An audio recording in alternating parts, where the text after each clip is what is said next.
Break news చూస్తున్నాం. తెలంగాణ నుంచి మరోసారి రాజ్యసభకు అభిషేక్ సింఘ్వి ప్రాతినిధ్యం వహించనున్నారు. నామినేషన్ వేసేందుకు సింఘ్వి హైదరాబాద్ కు వచ్చారు. ఇవాళ లేదా రేపు ఆయన నామినేషన్ వేసే అవకాశం ఉంది.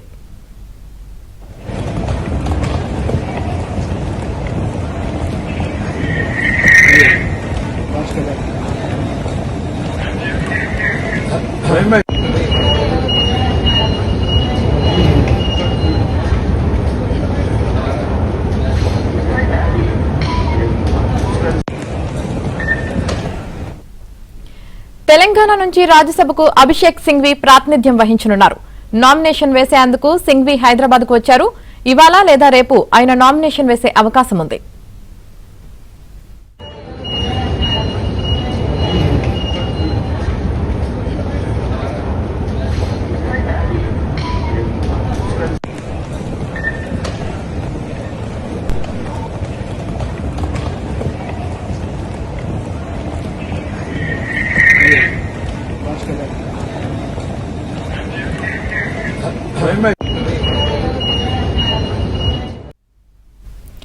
తెలంగాణ నుంచి రాజ్యసభకు అభిషేక్ మను సింఘ్వి ప్రాతినిధ్యం వహించనున్నారు. నామినేషన్ వేసేందుకు సింఘ్వి హైదరాబాద్ కు వచ్చారు.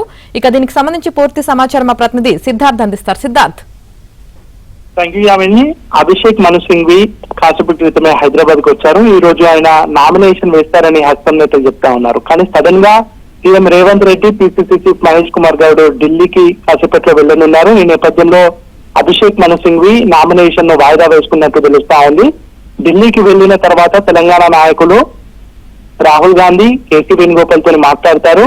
చివరిసారిగా ఈ రెండు అభ్యర్థులను కాంగ్రెస్ పార్టీ ఖరారు చేయాల్సి ఉంది. దీనికి సంబంధించి మరోసారి చర్చించనున్నారు. అయితే రెండు స్థానాలను తెలంగాణకి కేటాయించాల్సిందిగా అగ్రనేతలను కోరుతున్నారు. అభిషేక్ మను సింఘ్వి ప్రస్తుతం తెలంగాణ నుంచి ప్రాతినిధ్యం వహిస్తున్నారు. ఆయనను తమిళనాడు నుంచి పంపిస్తే ఇక్కడ ఇద్దరు తెలంగాణ నేతలను రీప్లేస్ చేయొచ్చని కాంగ్రెస్ భావిస్తోంది. దీనికి సంబంధించినటువంటి విషయాలనే అధిష్టానంతో చర్చించనున్నారు. ముఖ్యంగా మొన్న అసెంబ్లీ ఎన్నికల్లో, పార్లమెంట్ ఎన్నికల్లో టికెట్ రానటువంటి బలమైన నేతలు ఎవరైతే ఉన్నారో వాళ్లకు రాజ్యసభ అవకాశం ఇస్తే బాగుంటుందని కాంగ్రెస్ భావిస్తా ఉంది. ఇదే అంశాన్ని రాహుల్ గాంధీ, కేసీ వేణుగోపాల్ తో చర్చించనున్నారు.